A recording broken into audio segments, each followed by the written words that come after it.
Let's delve deeper and uncover the secret lives of nuns in history. The case that we will be discussing today are about the nuns of Rome, Sant'ambrogio della Massimo. There are records that these nuns were subjected to sexual initiation rites, which at times involved upwards of 3 people, and even after the conference founder, Maria Agnese Ferrao, was removed from the position that she had. Other nuns filled her position, and by the time the 1850s rolled in, Mistresses of Novices, Maria Luisa, was enforcing salacious tristes between her and the nuns of her convent.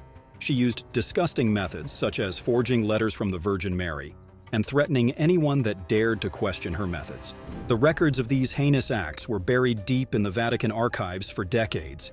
They only resurfaced and came to light when a scholar named Hubert Wolff cracked the case and the truth was laid wide open in front of the nuns of Sant'ambrogio.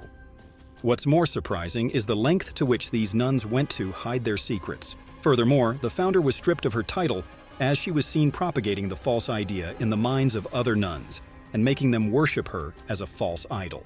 Mistress of Novices, Maria Luisa soon overtook this role, and she was no different than the one before her. She did exactly as her predecessor had been doing all this while.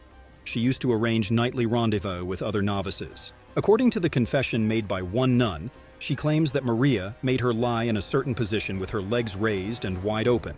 She then entwined herself with the nun, and as the nun says, made movements and a sound such as I cannot express in words. Maria then instructed her to position herself in a way such that she could receive Maria's bodily fluids into her. Maria Luisa claimed that these fluids could cure illnesses, and her disturbing acts didn't just stop there. It is claimed that Maria asked the novices face-to-face and breast-to-breast with her and said it to be a part of their initiation ritual. Maria wasn't just sleeping with the mistresses of novices, but was also involved with covenant Jesuit confessors. There were suspicions that were raised when these two met up at night, but they shook off these reasons and cited reasons like religious communing. Maria Luisa managed to get the confessor to indulge in these acts by forging letters from the Virgin Mary. Luisa's Aston novice, Maria Francesca, was made to write these letters as she had a beautiful handwritten, and it would seem convincing. And soon enough, everyone was following the supposedly holy orders, including the confessor, who jumped into bed with Maria. The founder, aka Maria Agnese Ferrao, was involved in various scandals in the early 19th century. The founding abbess of the restored convent, Ferrao, was convicted in 1816 because of the claims of false sanctity, or in other words, pretending to be a saint. And the aftermath of this incident naturally got her removed from her post and also imprisoned because of these heinous acts committed by her. Despite everything that happened to her, she still continued to direct activities at the convent via smuggled correspondence with her multiple followers there.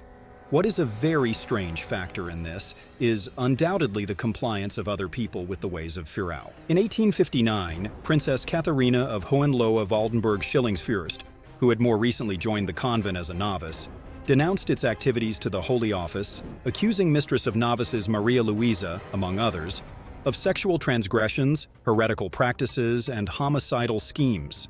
When Maria tried exchanging letters, and not just any letters as you all might have guessed by now, but rather erotic letters with the twice-widowed German Princess Katharina, the reaction wasn't as Maria had probably desired. The princess reacted to this initiative by Maria Luisa by shock and disgust, and as pretty much all of us know by now, she wasn't wrong. Then, to Maria Luisa, the princess became a threat. And then Maria did what she would usually do in such a condition. Maria forged more letters from the Virgin Mary and noted that one of these letters asked Maria to end the princess's life. Many attempts were made to do so, although fortunately none were successful, and the princess somehow managed to escape that place with the help of her cousin.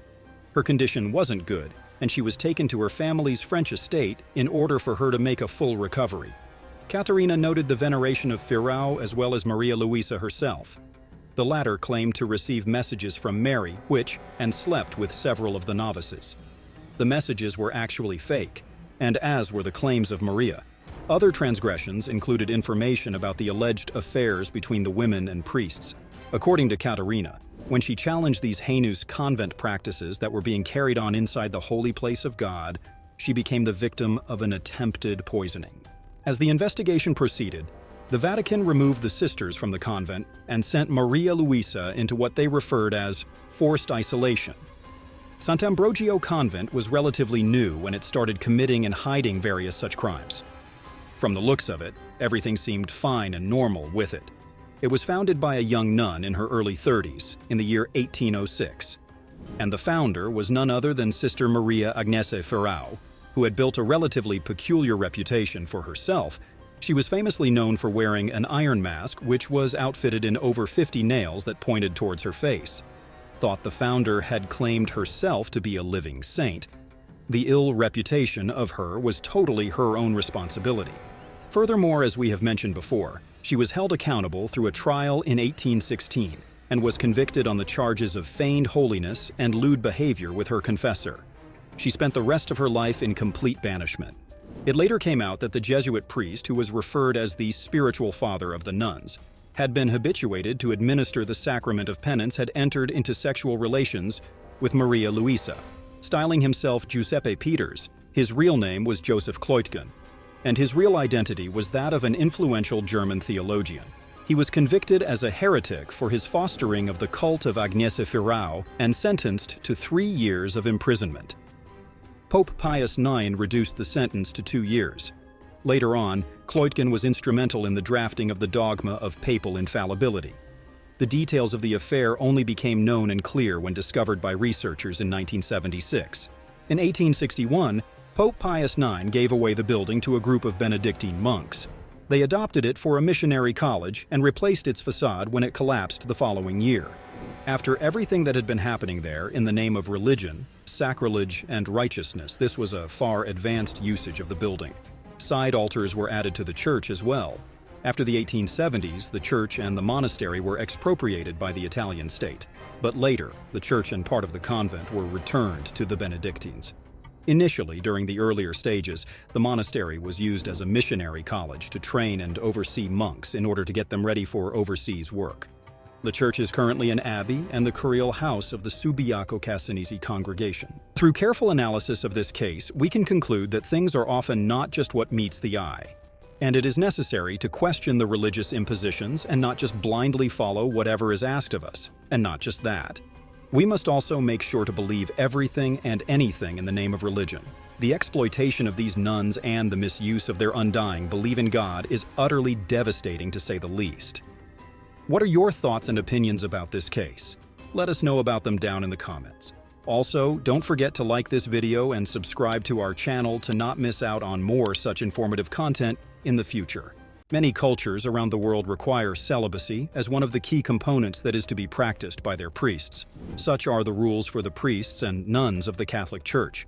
In fact, celibacy is seen and regarded as one of the biggest sacrifices they make for their devotion to the God and to the Church, although oftentimes many find it extremely difficult to keep their vows intact. Some are even forced into this life.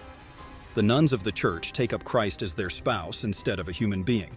So even the idea of having intimate contact with another human is considered a profanity. Interestingly enough, this wasn't anywhere close to the happenings behind these closed walls.